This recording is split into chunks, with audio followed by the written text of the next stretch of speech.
கண்டிக்கின்றோம். விளக்கம் சொல்ல அனுமதிக்காத அரசை கண்டிக்கின்றோம். உண்மையை பேசவிடு. மறைக்காதே. நியாயத்தை மறைக்காதே. அனுமதி கொடு. பேசுவதற்கு அனுமதி கொடு. அராஜகம். சட்டமன்ற அராஜகம். கண்டிக்கின்றோம். அராஜகத்தை கண்டிக்கின்றோம். பேசவிடு. சட்டமன்றத்தில் இன்றைக்கு தமிழ்நாட்டிற்கும் சென்னையினுடைய சுற்று வட்டாரத்தில் இருக்கக்கூடிய தொழில் வளர்ச்சிக்கும் அடிப்படையாக எதிர்கால ஆதாரமாக விளங்கக்கூடிய பரந்தூர் விமான நிலைய திட்டம் குறித்து விவாதிப்பதற்காக திராவிட முன்னேற்றக் கழகத்தினுடைய சார்பில் விதி எண் 55 கீழ் கவன ஈர்ப்பு தீர்மானம் ஒன்றை நாங்கள் ஏற்கனவே நம்முடைய பேரவைத் தலைவரிடத்திலே திராவிட முன்னேற்றக் கழகத்தின் சார்பிலே கொடுத்திருந்தோம். பல நாட்களாக நம்முடைய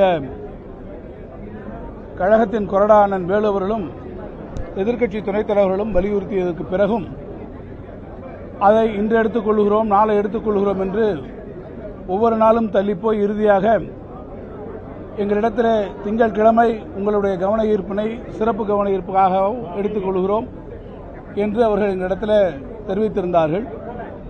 எனவே சிறப்பு கவன ஈர்ப்பு தீர்மானம் என்பதன் மூலமாக திராவிட முன்னேற்றக் கழகம் மட்டுமல்ல எல்லா எதிர்க்கட்சிகளிலுமே இந்த பரந்தூர் விமான நிலையத்தை குறித்து அதனுடைய அவசிய தேவைகளை குறித்து தமிழ்நாட்டினுடைய பொருளாதார வளர்ச்சியை குறித்து எப்படி நாம் இந்த விமான போக்குவரத்தில் மற்ற மாநிலங்களோடு அண்டை மாநிலங்களோடு நாம் இழந்து கொண்டிருக்கிறோம் என்பதையெல்லாம் அரசினுடைய கவனத்துக்கு கொண்டு வருவதற்கு இந்த வாய்ப்பு தேவை என்பதை வலியுறுத்தி இந்த கவன ஈர்ப்பில் உரையாற்றுவதற்காக இருந்தோம்.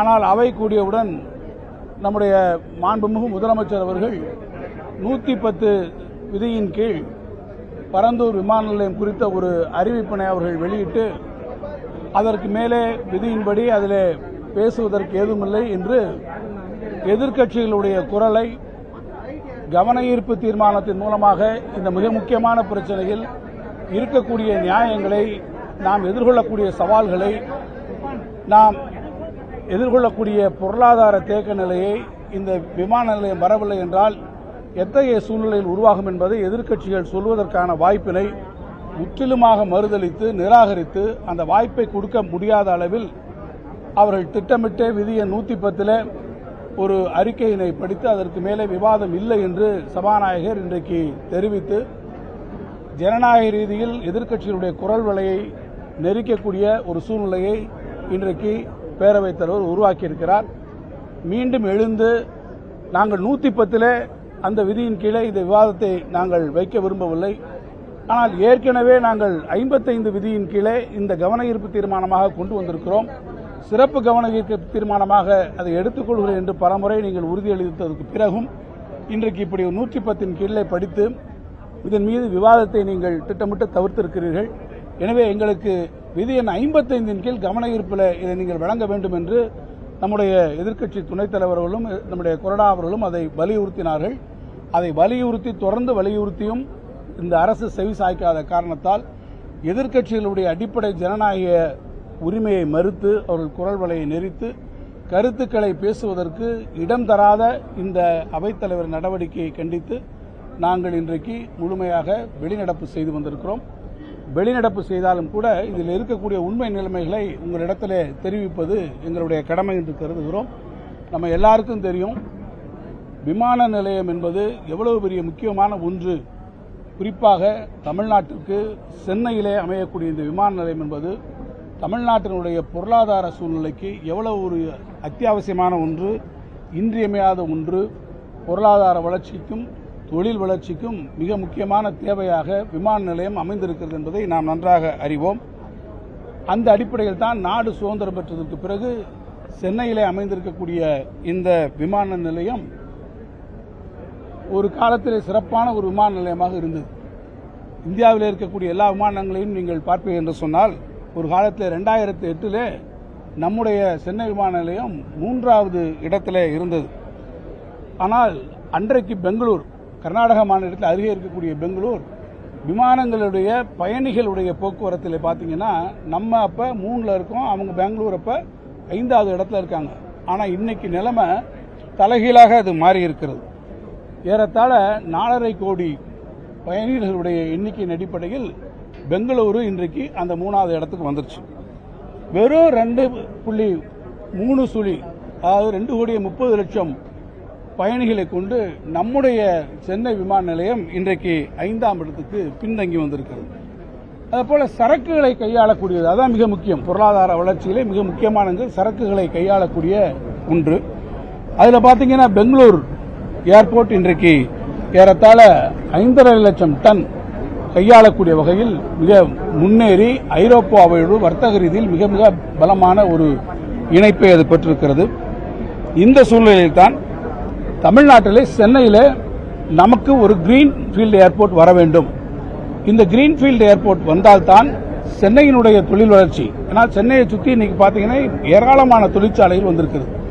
இந்த தொழிற்சாலைகள் குறிப்பாக ஸ்ரீபெரும்புதூர் பகுதியில் அமைந்திருக்கக்கூடிய தொழிற்சாலைகள் இன்னைக்கு எலக்ட்ரானிக்ஸ் ஏற்றுமதியிலே தமிழ்நாடு மிகப்பெரிய முன்னேற்றத்தை பெற்றிருக்கிறது, முதலிடத்தில் இருக்கிறது என்று சொன்னால் அங்கே அமைந்திருக்கக்கூடிய எலக்ட்ரானிக்ஸ் தொழிற்சாலைகள் ஸ்ரீபெரும்புதூரில் வந்திருக்கக்கூடிய இந்த வளர்ச்சிக்கு அமைந்திருக்கக்கூடிய தொழிற்சாலைகளுடைய எண்ணிக்கைகள் அவர்கள் அதை தேர்ந்தெடுத்ததற்கு காரணம் அந்த பகுதியிலே எதிர்காலத்திலே ஒரு பெரிய விமான நிலையம் கிரீன்ஃபீல்டு ஏர்போர்ட் வரும் என்ற நம்பிக்கையில் தான் அவர்கள் அன்றைக்கு அந்த பகுதியை தொழிற்சாலைகளை நாம் அமைத்திருக்கிறோம். இதையெல்லாம் கருத்தில் கொண்டு போதுதான் நம்முடைய கழக ஆட்சியிலே நம்முடைய மாண்புமிகு முதலமைச்சராக இருந்த கழகத்தின் தலைவர் தளபதி அவர்கள் முதலமைச்சராக வருகிற போது தமிழ்நாட்டினுடைய பொருளாதாரத்தை $1 டிரில்லியன் அமெரிக்கன் டாலராக நாம் 2030க்குள் உயர்த்துவோம் என்று அவர்கள் ஒரு இலக்கை நிர்ணயித்தார்கள். அந்த இலக்கினுடைய அடிப்படையிலே தான் அதற்கு மிக முக்கியமான ஆதாரமாக இருக்கக்கூடிய இந்த ஏர்போர்ட் பார்க்கறத நம்ம அன்னைக்கு ஆரம்பிச்சோம்.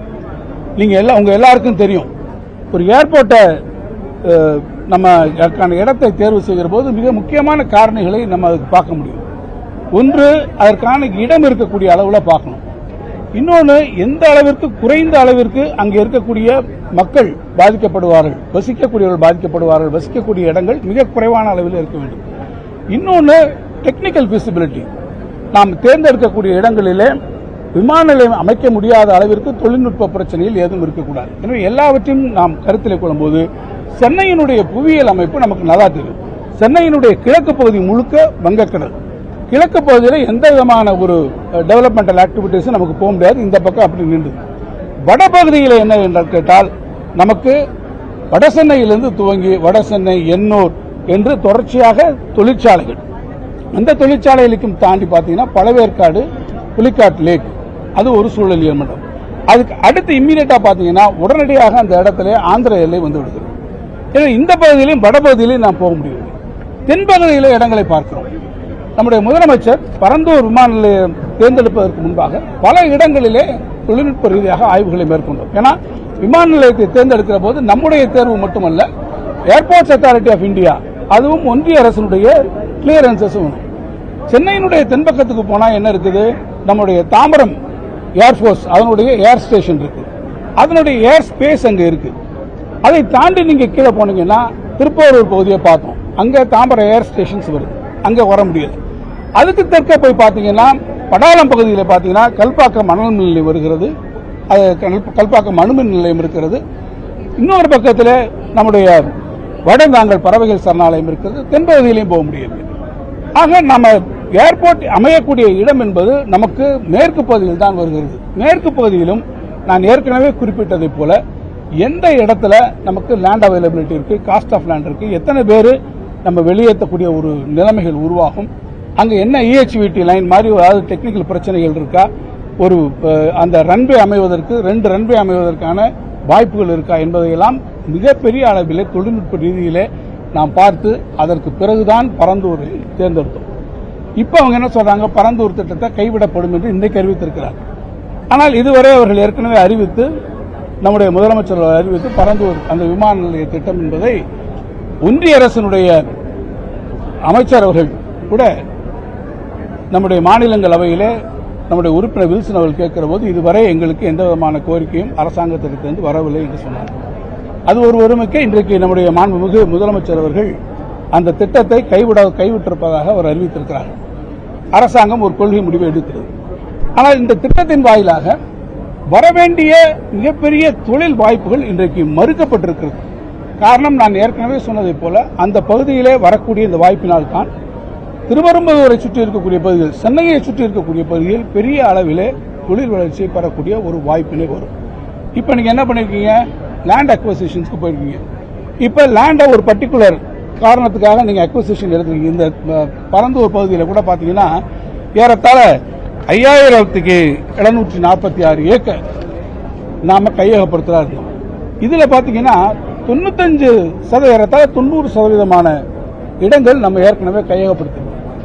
இந்த இடத்தை தேர்வு செய்து அவர்களோடு பேச்சுவார்த்தை நடத்துகிற போது பாத்தீங்கன்னா என்னுடைய அருகில் இருக்கக்கூடிய நம்முடைய மாண்புமிகு அண்ணன் ஏவா வேலு அவர்கள் அப்போது பொதுப்பணித்துறை அமைச்சர், அவருடைய தலைமையில் அவரும் நானும் மரியாதைக்குரிய முன்னாள் அமைச்சர் அண்ணன் அன்பரசன் அவர்களும் ஒரு குழுவாக அமைக்கப்பட்டு அண்ணன் வேலு அவர்கள் அதில் பலமுறை அவர்களிடத்தில் பேச்சுவார்த்தை அங்கே இருக்கக்கூடிய விவசாயிகளிடத்தில் பேசி அவர்களிடத்தில் எடுத்து சொல்லி அந்த இடத்திலே அதை அமைப்பதற்கு ஏறத்தாழ அங்கே இருக்கக்கூடிய பலரும் ஒரு கிராமத்தில் அத்தனை பேரும் ஒத்துக்கொண்டு அவர்கள் காம்பன்சேஷனும் வாங்கியிருக்கிறார்.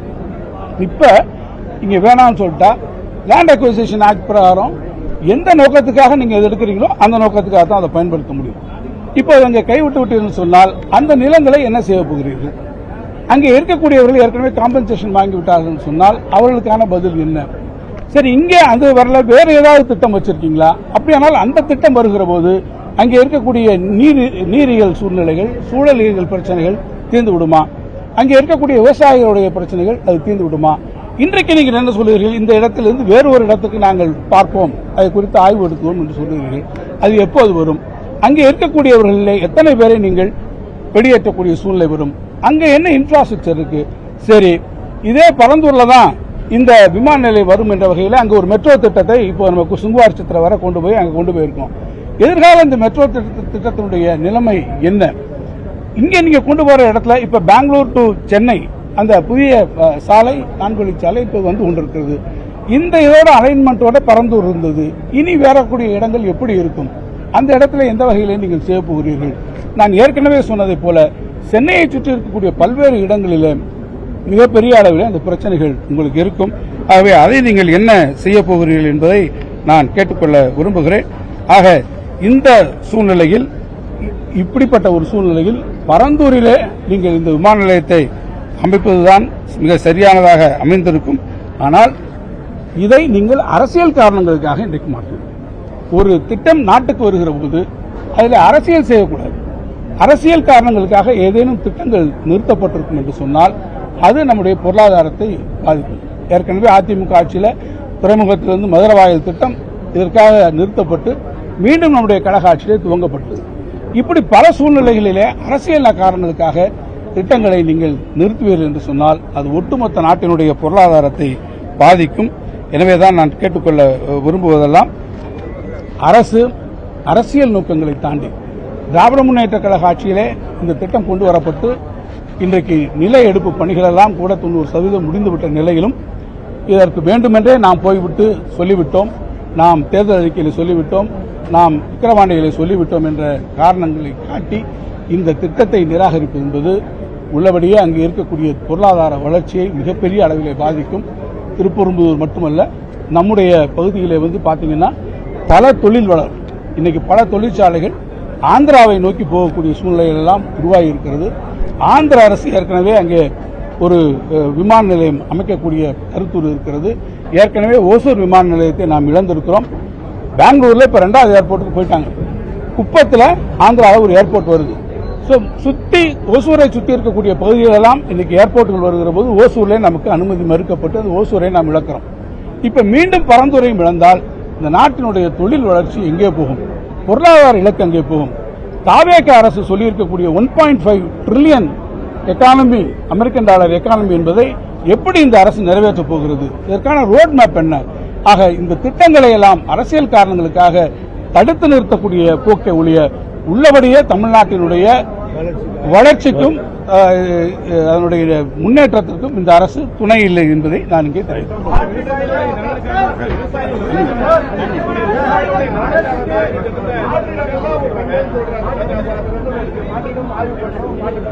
மாற்று இல்லை நீங்க கேளுங்க, என்ன மாற்று இடங்களை நாங்கள் ஆய்வு பண்ணுகிறோம் என்று சொல்லுகிறார்கள். ஏற்கனவே அங்கே நான் சொல்லிவிட்டேன், 90% இடங்கள் அங்கே பறிக்கப்பட்டுவிட்டது. இருக்கக்கூடியவர்களுக்கு நீங்கள் என்ன பதில் சொல்ல போறீர்கள்? மாற்று இடத்தை கொண்டு வருவதில் என்ன சூழ்நிலை இருக்கும் என்பதை தாவேக அரசு உங்களுக்கு விளக்கம்.